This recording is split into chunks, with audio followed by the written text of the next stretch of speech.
Hello, everyone. Welcome back. It's our resources blog assignment video. I guess that'd be the way to say that. Dr. Allen again. Just like with the US history thing, I'm just going to go ahead and jump right in. We kind of talked a little bit about this when we met on Zoom this week. So instead of me sitting here babbling, let's just do it. Let's just do it. All right. Couple things. What I'm going to show you this week are things that I think you may want to be familiar with uh, when you become a social studies teacher. And what I mean by that is sometimes you wear a lot of different hats. Obviously, you're going to be a classroom teacher, naturally. You're going to do grading, naturally. But you're also probably going to be asked to coordinate some things that are outside of the realm of the classroom. You probably took part in some of these when you were a student. Some are a little tricky in terms of organization, but we're not going to get into that. And actually, I shouldn't say tricky. It's just experience. So I guess what I'm saying is if there's an opportunity to help out with a social studies fair, even if you're not in charge of it, you may want to make sure that you do that. Usually for 422, we actually try to go out and judge at least the regional or some of the classroom ones. They're not happening right now for obvious reasons. Seems to be, we've been saying that a lot this semester. So I wanted to at least show you where you could get the information and some background on each one of these. So with no further ado, I'm going to pull up some stuff. So I'm going to keep my little list there, and I'm going to make my screen big. And the very first thing, and I will be the first to admit, this is definitely going to have a West Virginia favoritism to it because that's what I'm familiar with. But a lot of these transcend. This one, the first one, does not. And actually, I'm probably just going to go ahead and knock the West Virginia only ones out first. The first one is probably the most famous one. Is West Virginia Social Studies Fair. It is a contest, if you're not familiar with it, where students are divided into categories of social studies, world history, United States, anthropology, psychology, sociology, I'm sure political science, geography. My son actually was in geography last year. And they complete and they complete a project based on that category. They can be in group or individual. That's all nice, all well and good. You can definitely watch videos on this website, the West Virginia Social Studies Fair website, which I will post up on Sakai this week. And let's see it not open. As you can see, it is taking a while. Thinking. There it is. And there you go. You can see that this year's was canceled. That actually affected my family slightly this year, but no big deal. You don't care about that. This is where you can get it. And actually, you can see it's got a lot on there about the categories. But if you go up here, there's one spot called for coordinators. There's one for, let me move my face, judges and students. If you go to coordinators, slowly, you can see it's got deadlines. It's got registration system, find numbers, projects, rules, classification, judges score sheet. I'm not going to break down Social Studies Fair, here today, but if you are going to coordinate this, this is a good site, or if you're going to work it, this is the site to go to and kind of check things out. All right, Social Studies Fair. Next thing I'd like you to check out is the Golden Horseshoe. Now, I will tell you this. We were joking a little bit about it on Zoom today. This is Thursday, October 1st. Now, you're going to laugh at me, but I am being dead serious on this because I've done it before.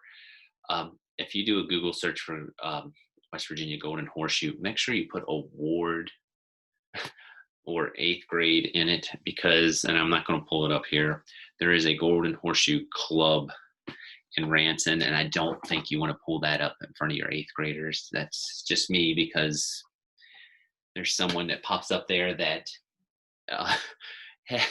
they have, well, I'm not even going to say. If you're that interested, Google it.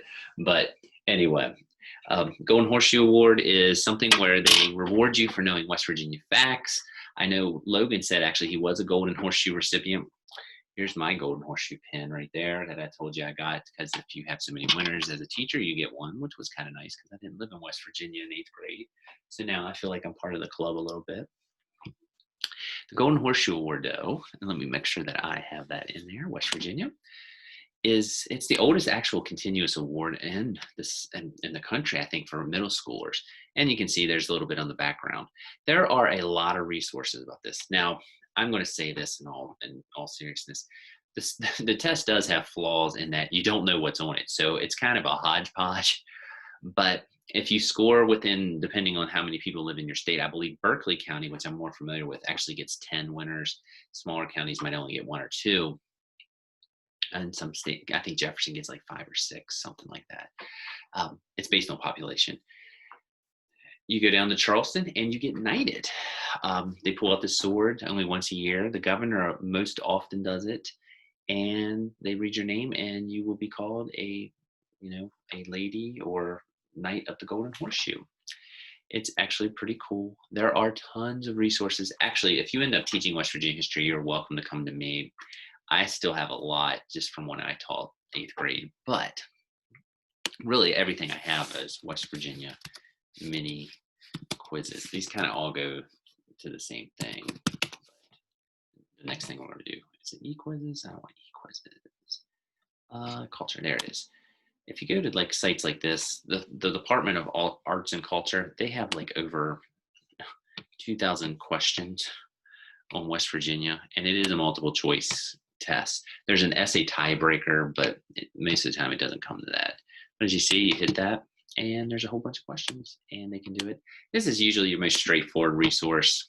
Just do if there are students and there are people in West Virginia. All jokes aside, this is a very big deal. It's when I taught 8th grade on our orientation nights, it never failed, and I'm not making this up. 15 straight years. Actually, I'm lying. I taught West Virginia history probably 8 years. 8 years I got asked that question, like, how many Golden Horseshoe winners do you have? Do you think anyone can win it? What do you do to win the Golden Horseshoe? There are people who are very much into it. There's a database if you want to find it. For example, let's just do it. I don't know when. Let's see. West Virginia Golden Horseshoe database. And if you can go down there and you can actually search the Golden Horseshoe database. Berkeley, we'll just do 2020. And you submit, and there's your winners. There's the 10. So, and that's just kind of how they do it. And as you can see, certain schools seem to kind of trend then depending on the year. But I'm just sharing this with you because in 8th grade, you definitely will have to probably do this test. You have to the counties usually take care of the registration. I think Logan was joking in our thing today, but some teachers make everyone take it. Some do not. It depends on the school. I taught at a smaller school. I usually made all my students do it because once in a while we'd have a student who didn't think they were going to do well, and they did. So they would win. So that's the Golden Horseshoe.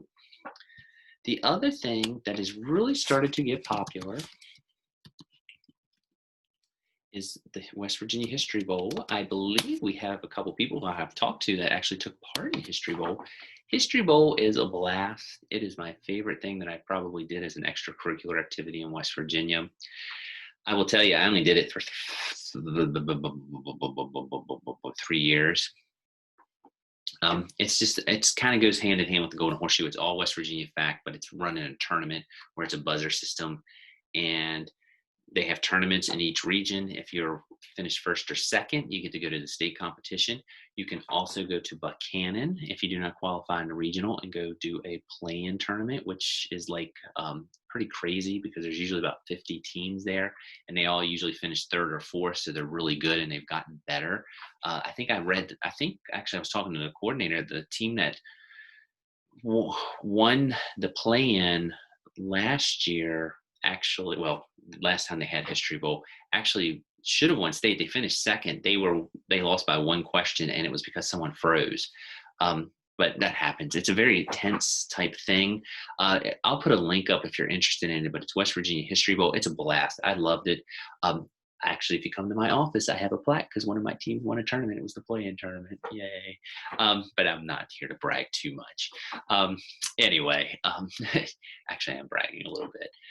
but if you go and you usually get a high percentage of people winning the Golden Horseshoe if they were in History Bowl also. So, and if you do qualify, they take the top 24 teams in Charleston. We had a good time. There's an NCAA bracket, and they move you if you win.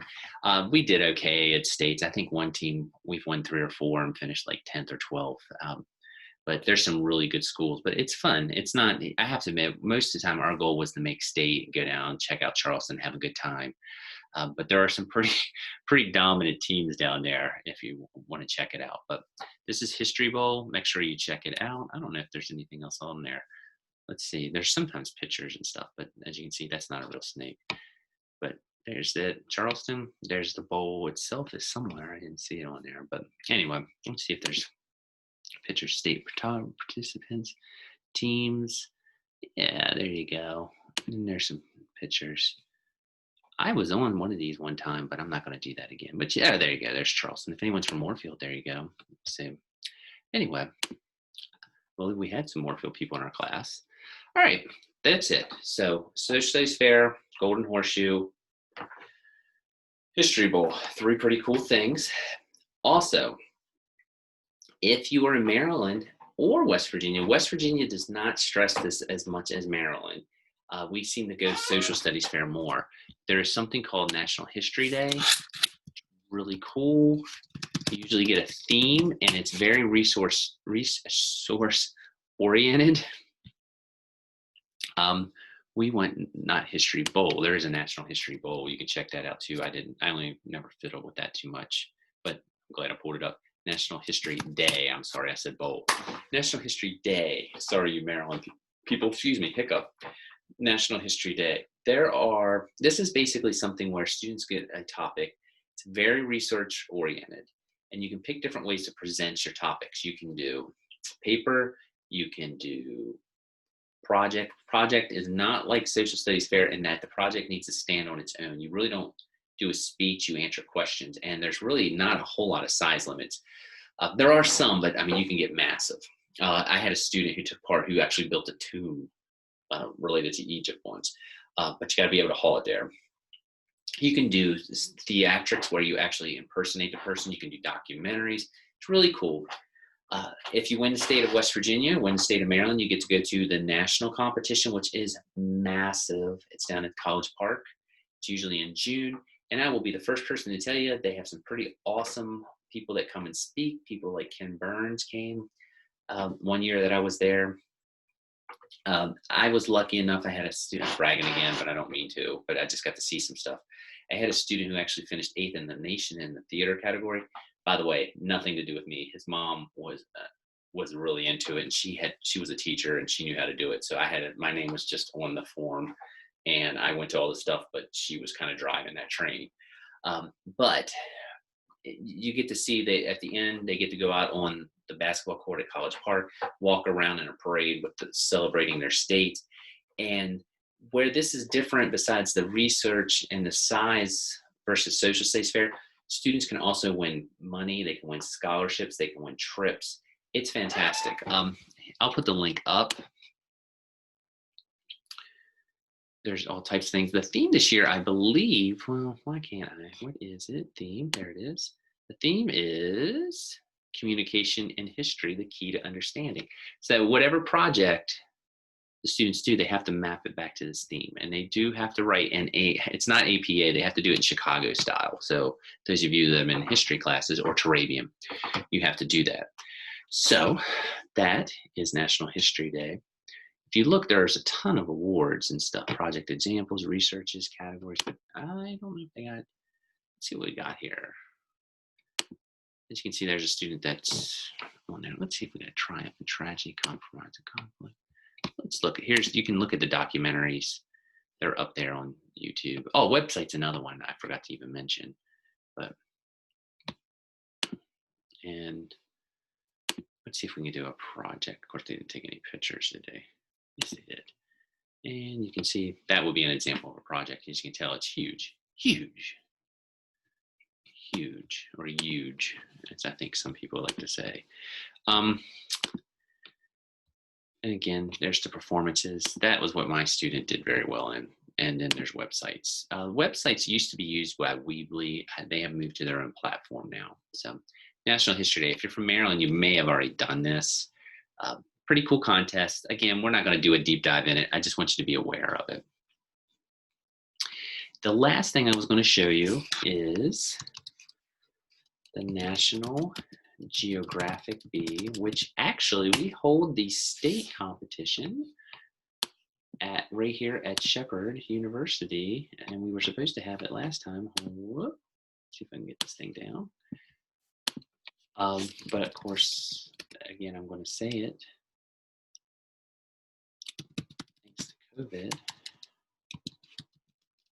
all types of stuff popping up on the thing. Let's see if we got National Geographic Bee pops up. Come on, open for me. This is pretty cool, and I would, again, if you want to know what it is, YouTube's the best place to go because you can see it in action. But it's a competition based on geography. Almost every school does it. By the way, I need to give them their dues. Jefferson County usually is really good at National Geographic Bee. The reason I know this, I'm going to brag again. I had a student 2 years in a row, a student finished second and third, I think, in the state a couple of times, and both times someone from Jefferson County beat him. There was one young man, I think he was either from Charlestown or Harper's Ferry, it sticks in my mind, and he won the state. He went to the national contest. He was one of the final 50 and all. But there's tons of resources. You can actually just Google National Geographic Bee and check out the videos and how it works. And there's guides, and it's, again, just all about, I like this competition a lot. It's a hard one to win, but if you get to go to, well, now it used to be at Concord, but at Shepherd, we've done it there the last few years. They bring in a lot of stuff. They bring in cool stuff for kids to kind of check out, and it's usually on TV. At least the national competition is, and usually Channel 25 out of Hagerstown usually comes down and interviews the winners and such. So that's just kind of some of the stuff I wanted to share. It's just nuts and bolts of reality that you might have to deal with in the field. I doubt wherever you get hired, you'll have to deal with these things right off the bat, but Golden Horseshoe if you're doing 8th grade, History Bowl if you're doing 8th grade. Social Studies Fair is anything you can do from grades 5 to 12. National History Day is something we have in West Virginia. Students usually elect to do it in West Virginia. Maryland, it's a little more common. Same thing with Virginia. If you're going to go there, I believe in Pennsylvania, it's like that. And National Geographic Bee is usually something for grades 4 through 8th. So there may be some younger students. And usually if you get a dominant person in 5th, 6th, 7th, 8th grade, it might be the same winner the whole way through. For the blog this week, I know I kind of say, would you use any of these resources? I would just say, do any of these contests interest you as far as like maybe organizing or monitoring it or maybe running it? So you don't have to get too cute with the blog this week. A sentence or two is fine. So with all that being said, check out the resources. And let me stop sharing my screen, then I'll give you an official wave. Good seeing everyone again today, and I'll talk to you later. Bye.